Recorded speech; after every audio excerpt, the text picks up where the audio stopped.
Hi, good afternoon, everyone. Our devotions is from the book of Jeremiah, chapter 17, verse 7 to 8.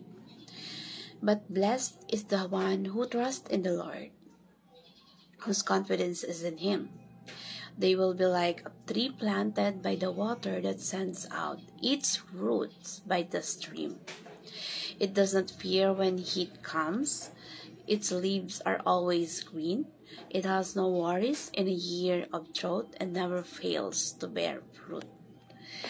So, kapag umasa lang tayo umasa tayo sa Panginoon, doon tayo lalago, wala daw tayong aalalahanin. Kasi alam natin kung sino si Lord at yung knowledge natin sa Lord.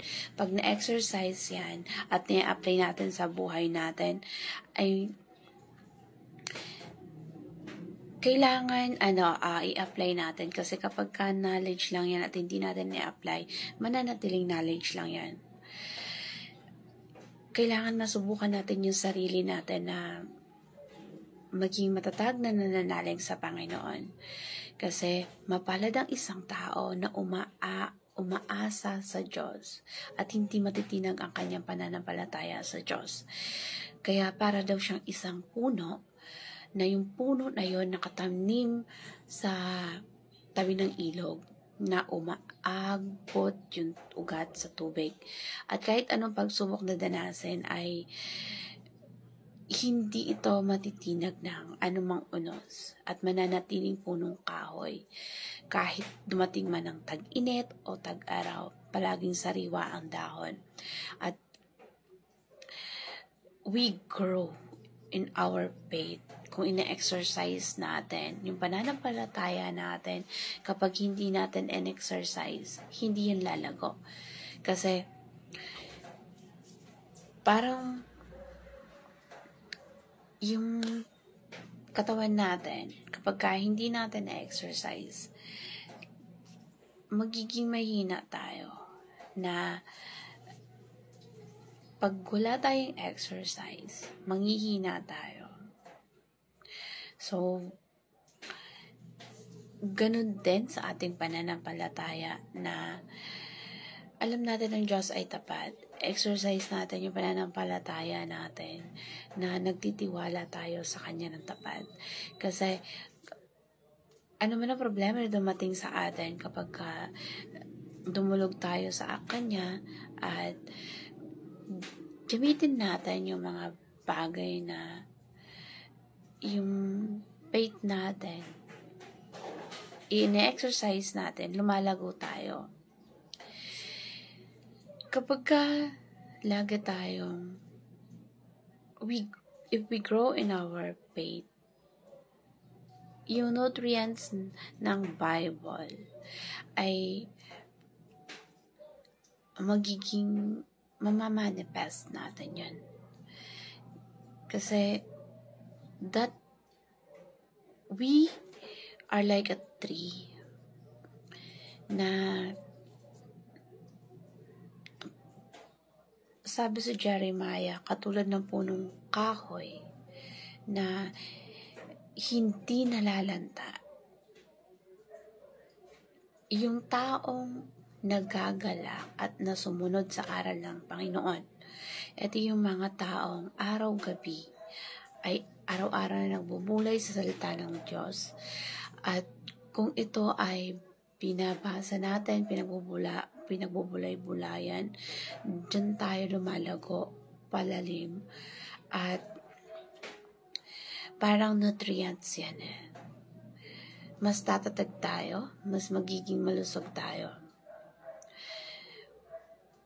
If we have a daily nutrients galing sa Bible, yung ugat natin ay dapat umaabot hanggang dun sa tubig na nagsusupply sa atin ng nutrients para maging matabang lupa ang na sumisipsip ng nutrients sa lupa. Para manatili tayong berde, manatiling sariwa ang mga dahon. Kumbaga sa puno. Kapag araw-araw tayong humihingi, kumukuha ng nutrients mula sa salita ng Diyos, magiging malago tayo at magkakaroon tayo ng kapanatagan na tayo ay malakas, na confident tayo sa Diyos at natutuwa ang Diyos sa atin, naniniwala tayo sa Kanya. At ang pinaka mainit na pagtitiwala sa Diyos ay hindi tayo nagpapanik. Kahit marami tayong problema, yan yung panahon na nagtitiwala tayo sa Diyos. Alam natin na may sasandalan tayo na nandiyan ang Diyos para sa atin. So, there's no fear na mararamdaman kasi alam mo na meron kang Diyos sa buhay mo. Hindi ka matatakot na mapapahamak ka.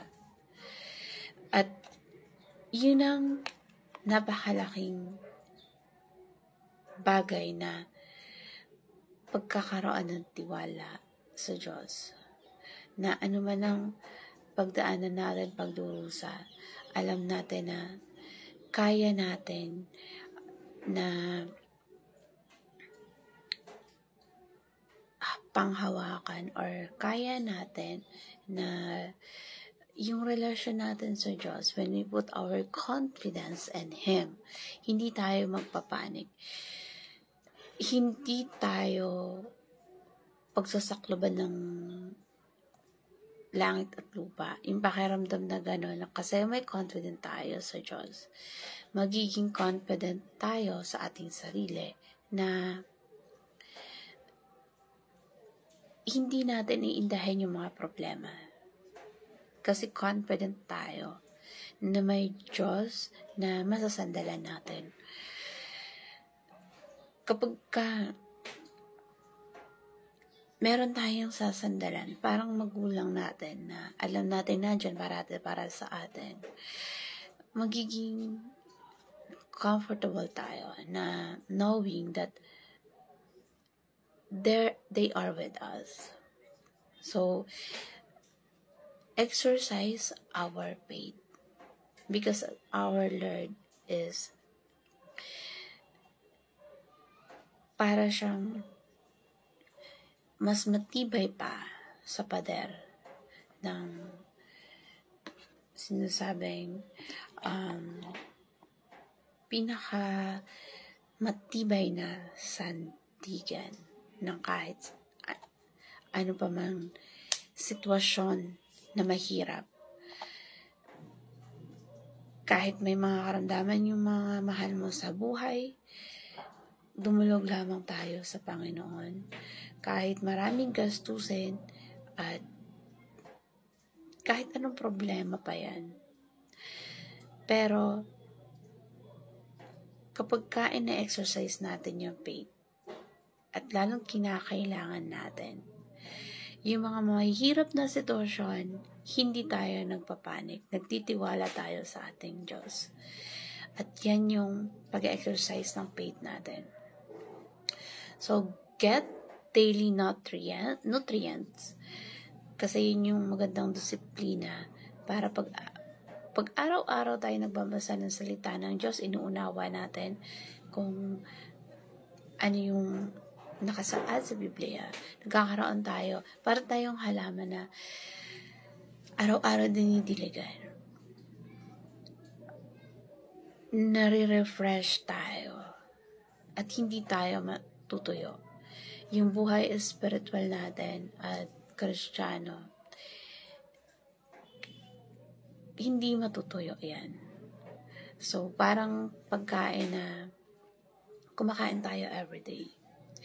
So, get daily nutrients. Kasi makakatulong to sa atin para lumago. And let's grow deep, being rooted in God's Word. So, exercise daily our faith in order to grow spiritually. So, grow deep in Jesus Christ. Kailangan